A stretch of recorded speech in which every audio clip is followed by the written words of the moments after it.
Muy bien, vamos a dar inicio a este podcast.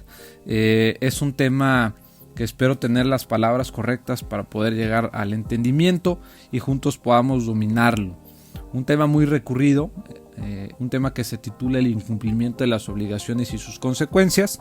Puedes encontrarlos en el artículo 2104 y 2118 del Código Civil Federal. ¿Ok? Hay que tomar en cuenta que dentro de estos artículos y o cuando se habla de incumplimiento de las obligaciones y sus diferentes consecuencias, tenemos que tomar en cuenta el artículo 2080 del Código Civil Federal. ¿Qué es lo que nos dice este artículo? Más adelante lo vamos nosotros a comentar.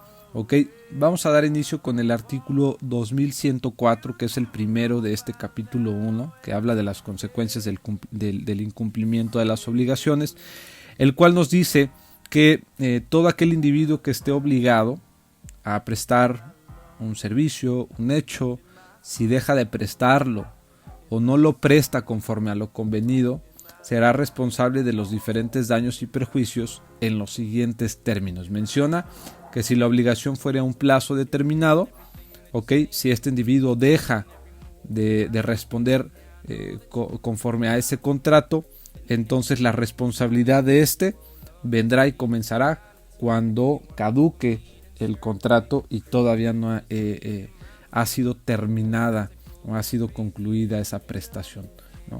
El plazo número 2 es si la obligación dependiera de un plazo cierto. Se va a observar lo que dice el artículo 2080, que es aquí donde se los comentaba.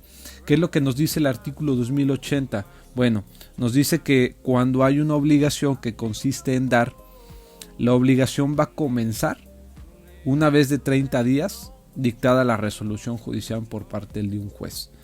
Cuando consiste en una obligación de hacer, la obligación comienza cuando lo exija el acreedor, siempre y cuando haya transcurrido el tiempo para el cumplimiento de la obligación.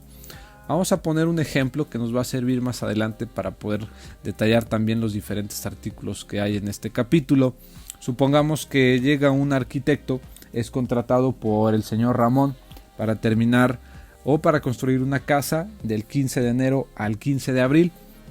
Este periodo de tiempo como tal ya tiene fecha de caducidad, ¿no? Supongamos que el arquitecto deja de construir la casa y lo deja al último.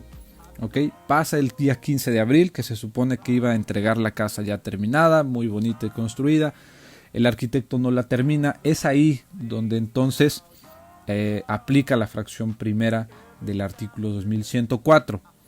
Cuando consiste en hacer, entonces entra la fracción segunda de este mismo artículo, donde el acreedor tiene la obligación o tiene la libertad de exigirlo, ¿no? Siempre y cuando haya transcurrido el tiempo para el incumplimiento de la obligación. Viene el artículo 2106.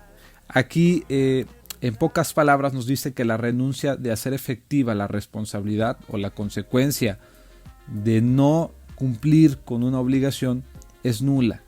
Si el arquitecto del que estamos hablando el día 14 de abril, un día antes de terminar el contrato estipulado, ¿verdad? Recordemos que el 15 de abril es cuando el señor Ramón quiere tener su casa ya construida. Supongamos que el arquitecto un día antes, el día 14, le dice: ¿sabe qué, señor Ramón?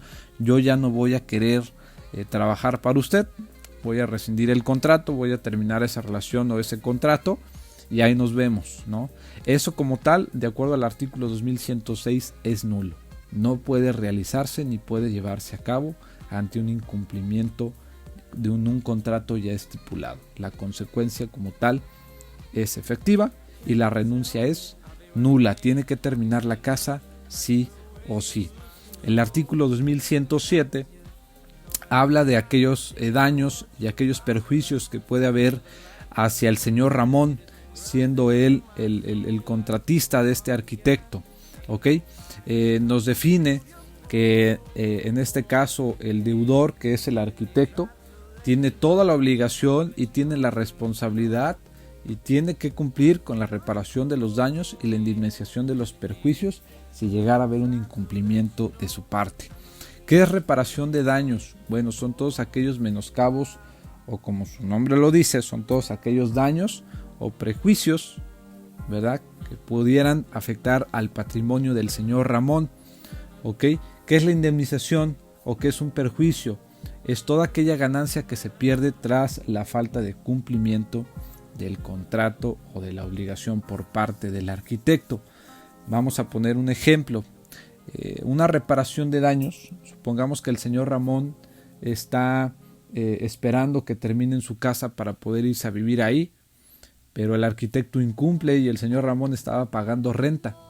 En su presupuesto no estaba que el arquitecto iba a fallar de esa manera. Entonces, a partir de ese contrato, todas las rentas que llegue a pagar el señor Ramón, todos esos perjuicios, a lo mejor si tiene hijos y le hace falta como tal pagar su colegiatura o las diferentes deudas que tiene por cumplir esta parte vaya, si tiene afectación la parte del incumplimiento del arquitecto, el arquitecto está obligado a pagar todos esos daños que el patrimonio del señor José está sufriendo.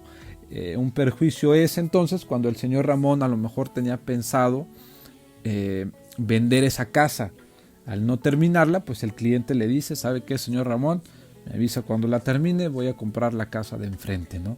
Es decir, el cliente se le fue debido al incumplimiento por parte del arquitecto. Eso también tiene que cubrirlo la parte deudora. Viene el artículo 2111, en el cual dice que nadie está obligado al caso fortuito a menos que la ley lo imponga. El artículo 2112 dice que toda aquella cosa que se ha perdido o ha sufrido un deterioramiento, ¿verdad?, debe de ser indemnizado con todo el valor legítimo de ella. Esto es pagárselo al dueño de manera completa si el objeto ha quedado como tal inservible. Vamos a poner el siguiente ejemplo. Nosotros vamos a suponer que somos conductores de Uber y tenemos a nuestro mando un carro, un automóvil. Si nosotros vamos y chocamos ese automóvil en el periférico, en la calle Oriente 110, y el carro queda totalmente deshecho, nosotros tenemos la responsabilidad y la obligación de pagarle al dueño la indemnización del valor legítimo del carro. ¿Okay? Obviamente este es un ejemplo muy vago, pero es algo para que ustedes puedan tener la noción de lo que estamos hablando. Si nosotros chocamos y el carro queda inservible, nosotros pagamos al dueño del carro el valor legítimo del objeto. En el artículo 2103 nos dice una cosa diferente. Nos dice que si nosotros conducimos un carro y se nos poncha una llanta, nosotros haremos la restitución de esa cosa. Si nosotros vamos manejando y de repente le volamos el retrovisor, tenemos la obligación de restituir dicho retrovisor. Es decir, estamos obligados a que si el carro o el objeto no tiene un deterioramiento total, nosotros tenemos que cubrir la cosa o el objeto que estamos como tal dañando. ¿Okay? Dentro de estos artículos tenemos que tomar en cuenta el artículo 1916 del Código Civil Federal, el cual es muy importante que se tome en cuenta porque dice que todas estas obligaciones que llegaran a surgir no pueden transmitirse a terceros. ¿Qué quiere decir? Si nosotros chocamos el carro, no podemos decirle: ¿sabe qué, señor Ramón o señor Raimundo, vaya y cóbreselo a mi abuelita? ¿No? Porque yo no tengo cómo pagarle, ¿no? O ella se va a hacer responsable. Ahora también dice que la indemnización va a ser determinada por un juez. ¿Qué quiere decir?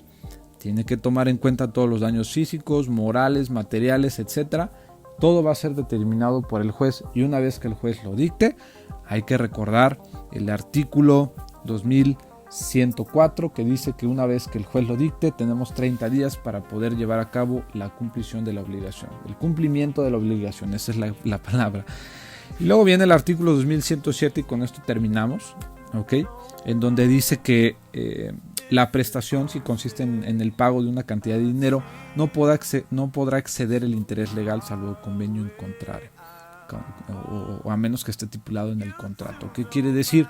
Vamos a poner el ejemplo del carro. Nosotros chocamos el carro tiene un valor de 80,000 pesos, pero en ese momento el señor Raimundo, que es el dueño, nos dice: ¿sabes qué? Ya no quiero que me pagues esos 80,000 pesos, ahora quiero que me pagues 120,000 porque voy a comprarme otro diferente. Eso como tal no puede llevarse a cabo siempre y cuando no esté estipulado en el contrato. Si está estipulado en el contrato esa parte, con mucha pena, pero se puede llevar a cabo. Si no está estipulado, entonces eso como tal no es válido de acuerdo al artículo 2117. ¿Cuál es la conclusión de esto? Seamos responsables, hay que dar cumplimiento a los contratos en los que nosotros estamos involucrados, tanto en contratos laborales como en contratos pues como tal de palabra, ¿verdad? Hay que recordar que un contrato o una obligación también puede hacerse de palabra, no es necesario que el contrato esté impreso a computadora, basta con que esté tu firma y esté en tu consentimiento. Hay que poner a trabajar los valores, hay que poner a trabajar también la ardilla y ser inteligentes, no quedarle mal, a nadie le gustaría que le quedaran mal. Entonces, espero que les haya gustado esto, la parte del incumplimiento de las obligaciones y sus diferentes consecuencias. Mi nombre es Rodrigo García y estoy aquí para poder apoyarles. Soy estudiante de la UNIT en el campus Guadalajara. Que estén muy bien y que tengan muy bonito día, muy bonita noche o muy bonita tarde. Hasta luego.